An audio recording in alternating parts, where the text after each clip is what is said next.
tô chegando! Peraí! Esse patinete aqui não tá legal.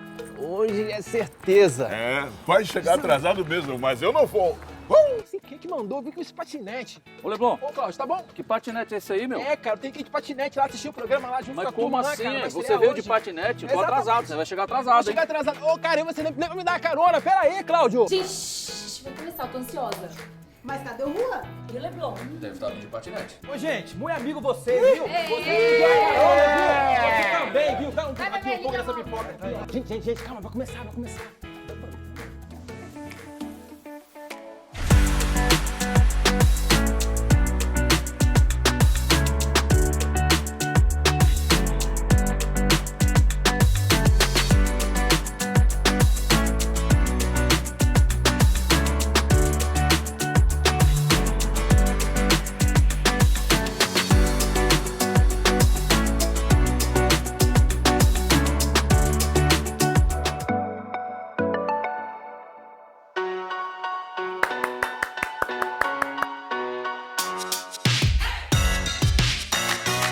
Cultura e design. O Leblon foi visitar uma fábrica lá em Monte Sião, nas Minas Gerais, onde são produzidas algumas das xícaras mais conhecidas do Brasil. Que delícia, nosso bom e velho cafezinho. Você sabia que o café também tem design? O design está em tudo, inclusive no café.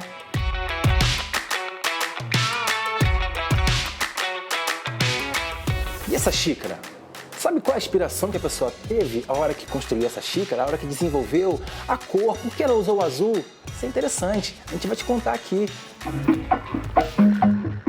E aí, galera? Eu prometi pra vocês e promessa é dívida. Estou aqui em Minas Gerais, na fábrica Monte Sião, a fábrica daquela xícarazinha com detalhe azul, lembra? Vou contar tudo pra vocês. E quer saber?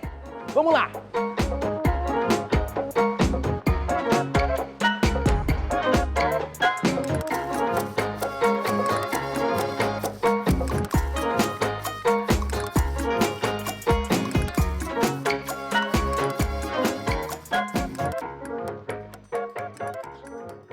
Fui até Monte Sião, encontrei o Gustavo e ele vai nos mostrar como funciona o processo de produção dessa minha xícara aqui, ó, do início até o fim.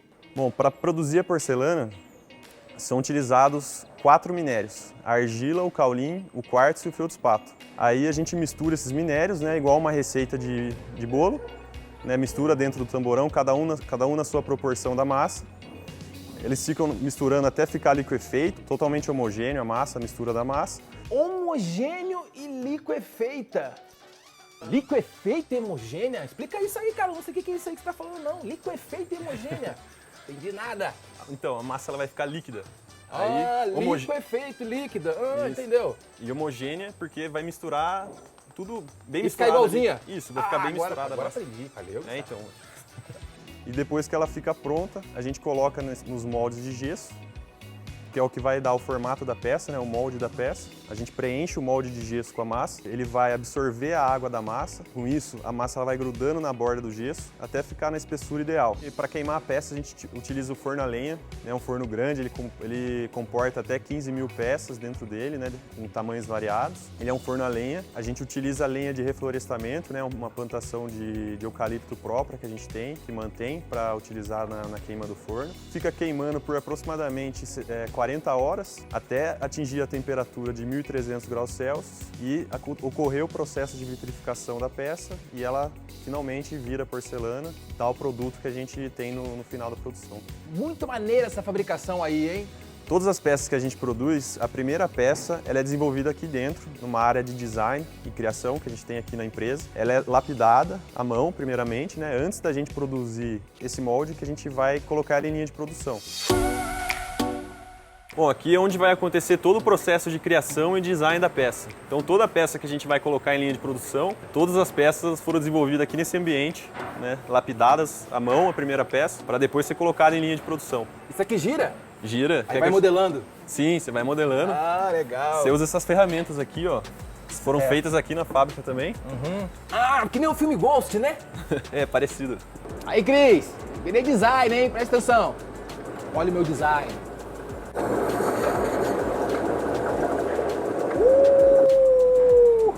negócio girando aqui tá parecendo o Sebastian, cara. Não para um minuto. Olha aí.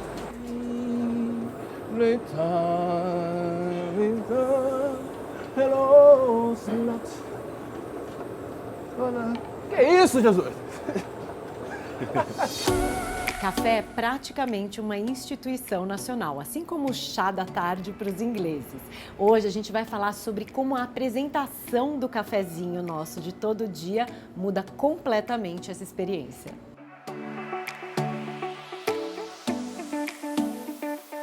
E quando o café tem uma outra forma? Esse aqui é o clássico afogato, servido com uma calda morna de chocolate. Sorvete de café com chocolate, afogado, maravilhoso! Eu não consigo pensar em nada mais delicioso do que essa combinação de sorvete de café com calda de chocolate.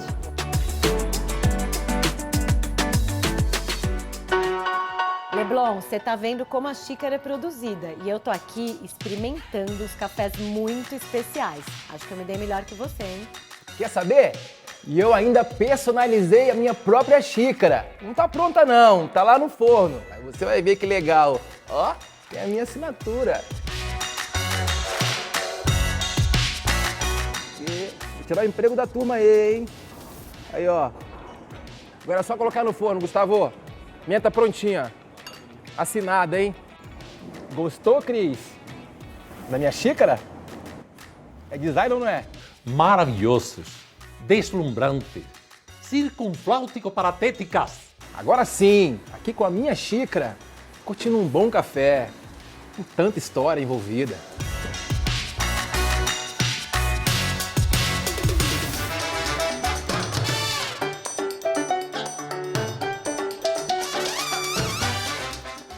Portas Abertas de hoje traz a gente para o lugar que já foi a esquina musical de São Paulo. Pois é, Nil, já pensou os ícones da era do rádio dando uma palhinha aqui dessa sacada que fica só a 500 metros da Catedral da Sé? Pois é, Cris, e a agitação cultural segue firme e forte aqui na Casa de Francisca até hoje. Vamos ver o que essa casa tem de tão especial? Vamos lá. Tão bom quando um lugar, além de interessante, tem história para contar. Esse prédio, que hoje abriga uma das casas de música e gastronomia mais bacanas da cidade, foi fundado em 1910 e batizado Palacete Teresa. Pois é, e esse é um dos raros palacetes que já nasceu com DNA comercial. E ele fica exatamente onde existiu o primeiro chafariz público da cidade de São Paulo, o Chafariz da Misericórdia. E como história pouco é bobagem, esse prédio, logo depois da fundação, abrigou a casa de instrumentos musicais mais aclamada de São Paulo, a Casa Bevilacqua. E depois, no auge da era do rádio, nos anos 40 e 50, foi sede da Rádio Record. Pois é, e vamos voltar agora para o Aqui e Agora e dar uma volta pelos arredores. Para quem curte arquitetura e decoração, esse lugar é incrível. Vamos lá? Claro, vamos lá.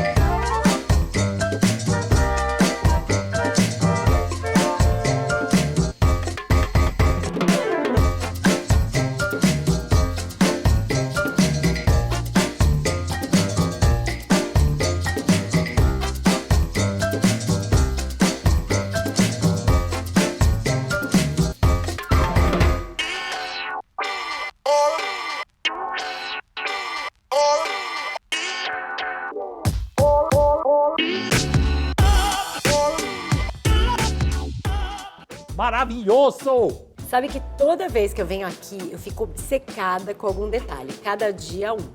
Mas, como a primeira impressão é que fica, como não amar esse teto, né, amigo?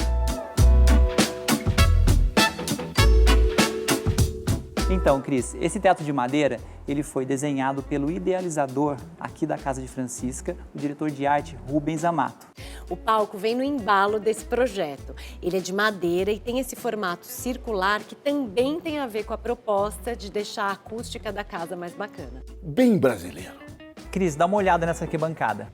Ela é dos espaços mais disputados por aqui nos dias de show. E você sabe que sempre tudo em muito clima de festa. Eu devo imaginar como é. Eu ando com uma saudade de festa, Cris. Ai, nem fala. Aliás, aqui o clima também é bem teatral, né? Essas luzinhas aqui à noite dão um clima ainda mais mágico ao ambiente. Aliás, quando a gente fala em decoração, né, inspiração na decoração, a história tem muito mais a ver com você trazer o clima daquele lugar para sua casa e traduzir a sua maneira com repetir uma ideia decorativa, você não acha? Exatamente. Combinação do yin e yang. Isso é design. Cris, tem um recurso aqui que eu gosto bastante. Para a gente poder valorizar ainda mais um tom intenso na parede, sempre a gente coloca no rodapé, nas molduras, recortes e sancas, branco. Outra coisa que eu adorei foram aqueles quadros acima da linha da janela. Exato, Cris, esse é um recurso quando você tem um pé direito alto, para você ter uma produção otimizada em toda a área, mesmo fora do alcance do olho. Dá uma sensação de preenchimento, né? Outra coisa que eu amei foi esse sofá combinado com as cadeiras. Uma ótima ideia para copa em casa, se você tem espaço. Além do que, as cadeiras diferentes também, Cris, isso é muito usual cada vez mais, tanto no jantar quanto na copa. E eu gosto bastante da ideia. Nil, sabia que as cores e os humores aqui da Casa de Francisca tem muito a ver com as experiências emocionais e sensoriais dos donos, principalmente em viagens. Aqui tem um perfume das cidades marroquinas, de Havana, de Buenos Aires, de Barcelona. Você sabe que exatamente essa experiência é muito interessante a gente trazer para dentro de casa. Objetos, coisas de lugares onde a gente foi, conheceu e viveu uma história feliz. Nil, e tem ainda aqueles detalhes que fazem toda a diferença. Uma coisa que me chamou muito a atenção foi uma luminária diferente em cada ponto aqui da casa. Muita coisa aqui tem um ar vintage, até na hora que eles servem a comida. Os copos, as taças, tudo remete a outros tempos.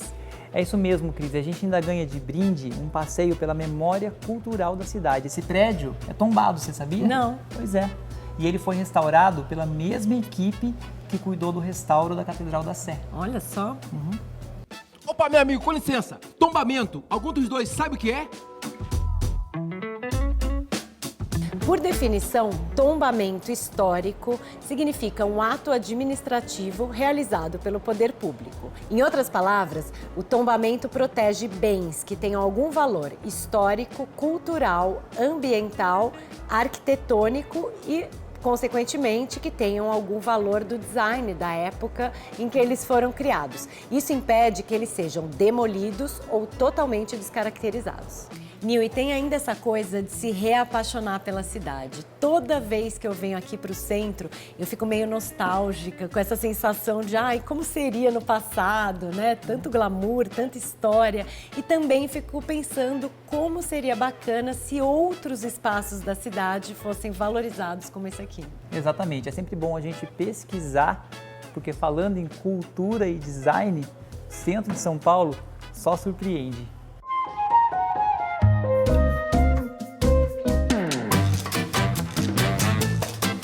Casa de Teresa Blanco. Pelo amor de Deus, você não tem noção.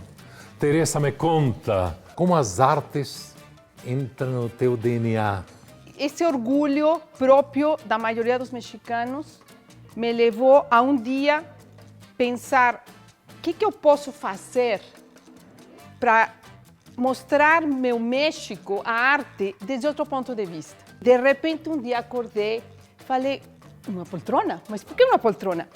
Porque eu considero a poltrona uma peça importante num espaço, não importa qual, e meu maior desafio foi fazer uma poltrona com a mesma estrutura, cada uma vestida de diferente jeito. É como se a poltrona tivesse um guarda-roupa. Pode ser, segundo o humor dela. Exato, segundo o humor dela, é a poltrona que temos. É. Eu vestiria minha poltrona toda de oncinha. Ai, minha poltrona ia ser assim, pelúcia, bem quentinha e macia, vintage e pé palito, né? Lógico. Como falei, cada uma é única. E cada uma tem um nome. O nome que cada uma tem é porque tem algum detalhe ou me lembra algum momento da minha vida. Então, a poltrona, a coqueta. O que quer dizer coqueta? Uma mulher graciosa, que chama atenção, sapeca, brincalhona. Alto astral, adorei. E realmente, você olha para a poltrona e fala, é uma coqueta mesmo. Tem uma que é sóbria, se chama como água para chocolate. Por quê? Porque é uma expressão mexicana de quando ficou no ponto certo. Quando terminei a poltrona, pelos tons chocolates, eu falei, como água para chocolate.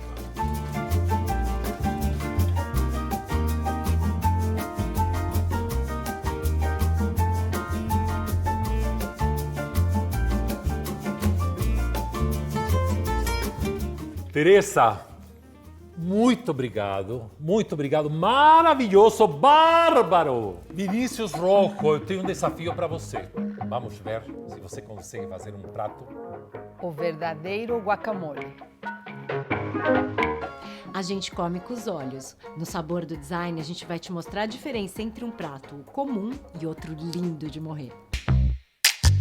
E o prato de hoje no Sabor do Design é um clássico mexicano, que é a guacamole. Certo? Que delícia, foi Juan e a Teresa que pediram pra gente. Então eu fiz o quê? Eu fiz um basicão tradicional do jeito que a gente sabe. Coloca no bolzinho e põe do lado os nachos. Aí aparece ele com uma guacamole que é toda lisa, toda linda, com os negócios. Agora, por favor, ensine a gente a fazer meros mortais. Você já Não, põe eu no coloquei negócio. aqui os nachos, né? O nacho é feito de milho, uma tortilha de milho. E aí coloquei ela com um pouco de altura aqui, separei em 3 montes. Aí usei uma colher mais modernosa, uma colher preta. Até que nisso, combina hein? aqui com essa ardosa, com essa pedra aqui, que é show de bola. E aí é o mesmo prato. O que eu fiz? Só passei a guacamole numa peneira, passei ela 3 vezes numa peneira e ela ficou bem lisinha, numa textura de mousse, né? E aí eu servi o pico de gallo. Pico de gallo é o vinagrete mexicano. Por que tá separado? É pra você ter uma experiência diferente, um Olha, design diferente. Isso é tudo. Então isso é você legal. pega a mistura aqui, pega a tortilha, coloca a guacamole junto com o pico de gallo e pá, mande a que te fa bene. Adorei, gente. Eu vou chamar vocês pra fazer isso em casa. Uma inspiração e 3 versões vem com tudo, com dicas que você com certeza vai querer fazer em casa. Karina, você sabe que um canto de leitura é dos espaços mais pessoais que a gente tem em casa, na minha opinião. Eu adoro. É o lugar onde eu posso me conectar e ficar sozinha. Olha, a gente tá aqui nesse espaço. Tá ok, mas falta um charme, um borogodó. E hoje a gente vai mostrar este espaço em 3 versões. Pula lá, hein, Karina? Quando você quer caprichar, você capricha, hein, minha amiga? Gostou da inspiração? Só tô pensando no tempo que eu vou levar pra desmanchar esse espaço e montar o meu. Ah, não, meu bem. Escuta primeiro qual é o tema. Diga lá. Aqui é um espaço que eu me conecto com o ser divino, com as inspirações. Então tem cristais, tem todos os santos aqui, tem para todo mundo. Tem Buda, tem Yansan, tem Ganesha, tem Lakshmi.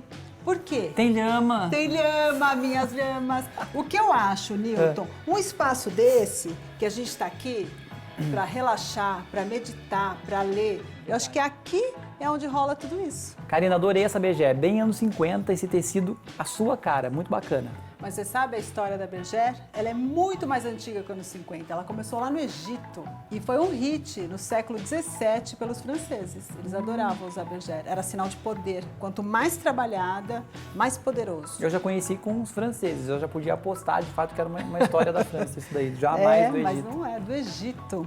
Ô Karina, adorei as plantas, você capricha sempre e esse tapete tá incrível. O que que é isso, um tear manual? Tear manual, um quilim. Olha, é um detalhe, um trabalho manual que já tem essa energia.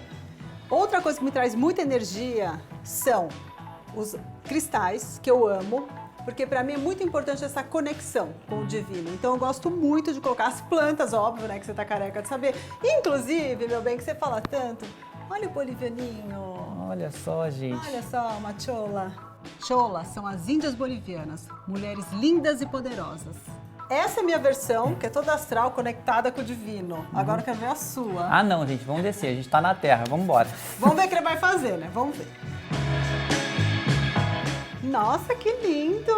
Adorei! Até que enfim, Karina, um elogio. Até elogio parece. vindo da Karina, gente, ó, alguma coisa certa eu devo ter feito. Elogio o tempo todo. Como a gente falou, que esse espaço ele é muito particular, eu pensei numa pegada afetiva com lembranças que me emocionem. Então, viagens, presentes, coisas bacanas que a gente ganha, que a gente olha e se emociona, elas têm que estar nesse espaço. Aí aqui o que eu fiz? Coloquei um tapete mais fechado, já que é uma área intimista, então eu tenho um tapete fechado, peças que eu trouxe de viagem, do Olha que Nordeste, de artesãos bacanas, e uma sacada, não sei se você percebeu, a maneira de colocar os quadros na parede. O que eu fiz? Eu fiz um zigue-zague de quadros no fundo dessa estante para compor com os livros.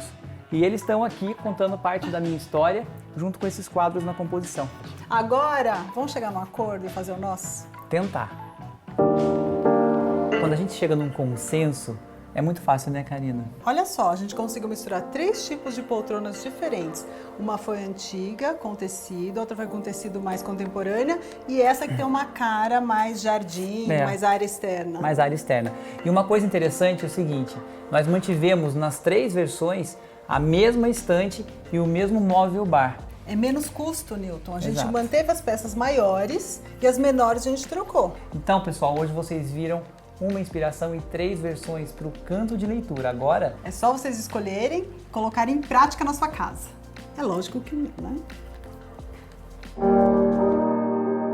O momento do design traz o designer brasileiro mais premiado no mundo, Jader Almeida.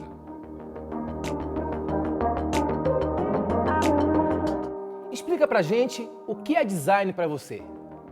A arquitetura é o nosso invólucro. O design é aquilo que manuseamos, os objetos cotidianos, seja um talher, uma mesa. E as artes, quando olhamos para o campo da arte especificamente, é a desconstrução disso tudo. Então, olhar isso de maneira geral e conseguir absorver todas essas questões, isso traz a inspiração. Isso está na música, culinária, cinema, teatro, literatura. Fala aí, o que é design para vocês? Beleza, simetria. Bom design fala com todas as línguas. O final do design é para seres humanos. Não para entendedores de design, arte ou arquitetura, mas para pessoas que são, enfim, que de alguma maneira conseguem identificar e se conectar com aquele produto. Isso talvez seja talvez não, é uma das maiores características do bom design, é se comunicar com todas as pessoas de maneira precisa e objetiva. Assim eu configuro um bom design, que é atemporal, é longevo, cria conexão com as pessoas e passa por gerações. Viaja pelo tempo e permanece elegante. Uau! Que aula de design, hein? Gostei. Fala aí, qual item que viajou pelo tempo e continua elegante? Nossa. Jader, você sempre quis ser arquiteto ou é algo que apareceu? Para mim sempre foi muito claro e uma recorrência dizer eu queria ser um estilista, um engenheiro, um arquiteto, um pintor, mas enquanto criança eu não tinha a noção do que exatamente cada um desses fazia, e sim que era aquela percepção, aquela inclinação por tudo que tivesse ligado ao desenho, a função dos traços ou coisa assim. Então essa inclinação me levou aos 14 anos para a Escola Técnica do Senai, fiz inúmeros cursos nas diversas áreas e aos 15 anos eu comecei então a trabalhar numa fábrica, uma média empresa de fabricação de móveis, mas não apenas aquela coisa tradicional que muitas pessoas quando se falam de fabricação de móveis é muito comum vir aquela coisa da marcenaria, uma oficina, etc. Para mim isso nunca passou na minha carreira, uma marcenaria, uma pequena oficina, sempre foi na escala industrial, muitas pessoas, onde a cadeia de suprimentos, toda a demanda, a programação industrial, a tecnologia presente. Então isso tudo foi construindo essa minha esse meu background dentro da cadeia produtiva. E claro, na hora de decidir a formação superior, foi natural a arquitetura. Então aí veio a faculdade, a formação sempre paralela ao trabalho, talvez seja um pouco diferente da maioria que segue primeiro uma formação, depois um estágio, depois um trabalho, assim sucessivamente. Para mim foi o contrário, primeiro o trabalho, depois formação e assim sucessivamente. Isso para mim foi muito rico pelo fato da encontro de pessoas. Desde muito cedo já tive a oportunidade de viajar para feiras internacionais, conhecer pessoas, conhecer o mundo, conhecer tudo aquilo que envolvia as artes, a arquitetura, o design como um todo. Então toda essa formação, tudo isso vem desde essa primeira pergunta. O que tu queria ser quando crescesse? Então isso tudo conta essa história, chega até hoje, depois de 16 anos enquanto Jader Almeida, designer e arquitetura, mas obviamente eu estou há 22 anos já dentro desse mundo do design, da indústria, da arquitetura, da vida como um todo. Tudo que fazemos com o coração é maravilhoso.